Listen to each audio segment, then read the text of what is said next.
cet épisode, on va parler des mises en jeu, et plus précisément du Zone Start Ratio. Du quoi? Derrière cette appellation compliquée se cache une stat qui met en lumière les qualités des joueurs lors des mises en jeu. Dans un match, 50% des shifts s'effectuent de manière volante. L'autre moitié débute par des mises en jeu. Et là, le coach sait qui il va envoyer sur le face-off, suivant que celui-ci se trouve en zone offensive, défensive, à droite ou à gauche.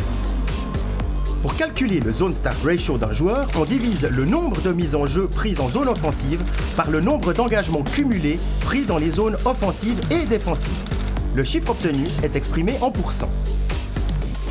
Si le pourcentage se trouve entre 50 et 60%, le joueur est plutôt envoyé pour disputer les engagements en zone offensive. Si à l'inverse, on se retrouve aux alentours de 40%, le joueur en question a plutôt la confiance de son coach sur les engagements à négocier en zone défensive. Voici ce que pense le directeur sportif du CP Bern, Andrew Ebbett, à propos du Zone Start Ratio.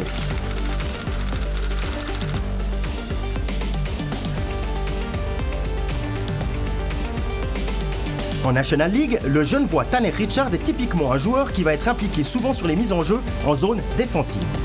Avec un Zone Start Ratio de 43%, ses face-offs sont majoritairement pris devant son propre gardien.